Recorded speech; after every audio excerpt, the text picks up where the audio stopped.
So, Allahumma inni zalamtu nafsi dhulman kathira. Wa la yaghfiru dhunuba illa ant. No one forgives sins except for you. There is no one who can forgive. فَاغْفِرْ لِي مَغْفِرَةً مِّنْ عِنْدِكَ. So grant me a forgiveness from you. وَارْحَمْنِي, have mercy on me. إِنَّكَ أَنْتَ الْغَفُورُ الرَّحِيمُ. Now this dua is even more of a confession and admission to mistakes, and this is being read at the conclusion of salat. So, istighfar after a good deed, what it does is, it kinds of puts a seal of acceptance from Allah on that deed, because we're asking Allah to forgive any shortcomings, any mistakes that may have occurred while we were doing that good deed. So how many of us, when we're praying salat, our mind wanders here and there, start thinking of other things? Is this not wrong? We're talking to Allah, we're speaking in front of Allah, and we're thinking of someone else or something else. This is a mistake. We recite Subhanallah, Subhanallah, Subhanallah, Subhanallah, Subhanallah, Subhanallah, Subhanallah.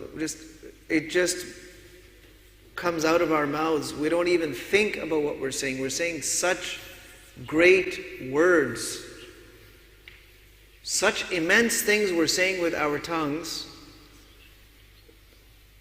paying no attention to it whatsoever.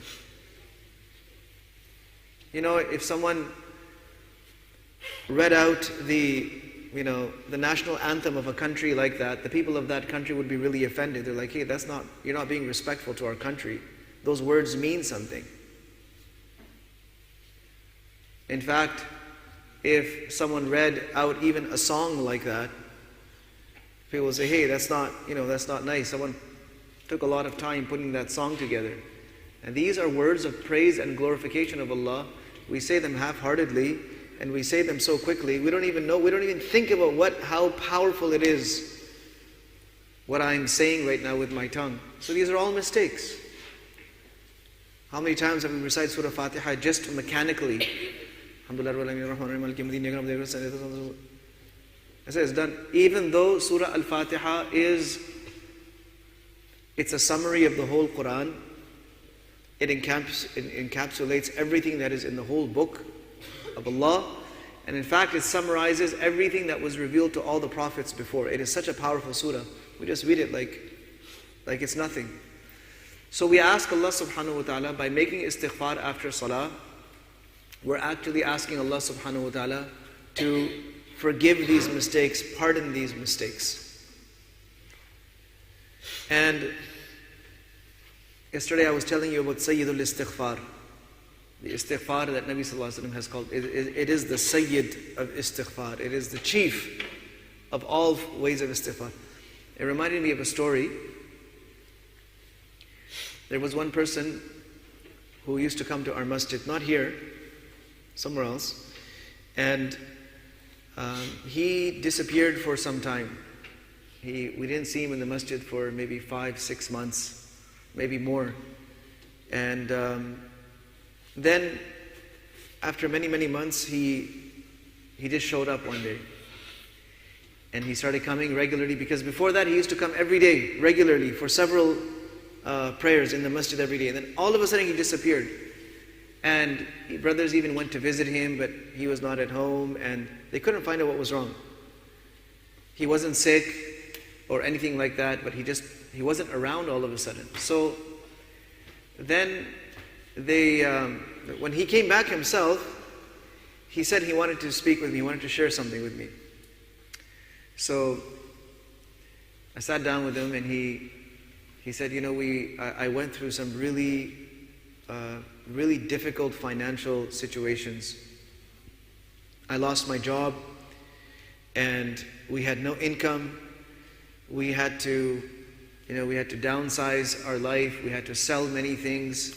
We had a really, really hard time just surviving the last few months. But what we started doing as a family is every day we would start reciting this Sayyidul Istighfar. And he said collectively we would read it 600 times every day. We'd all just sit there and read it. Maybe each family member, for example, reads it 100 times each, or a couple of 100 times each. And we did this, and in a couple of months, everything changed. And it changed very suddenly.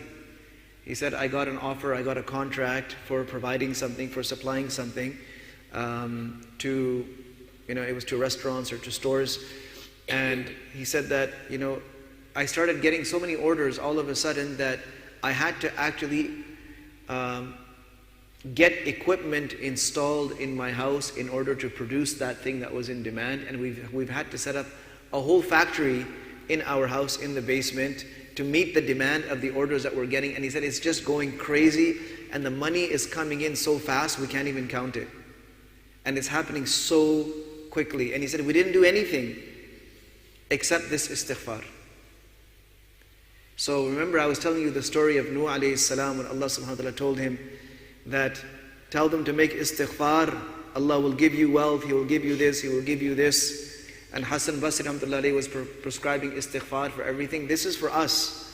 These adhkar help us solve our problems. They help us remove our difficulties.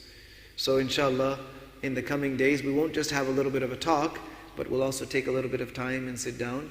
And inshallah, we'll just sit for a few minutes and do this dhikr so we get into the habit of it, so we can start practicing it. May Allah subhanahu wa ta'ala give us tawfiq. Wa sallallahu wa sallam wa baraka ala nabiyyina Muhammad wa ala alihi wa ashabihi ajma'in.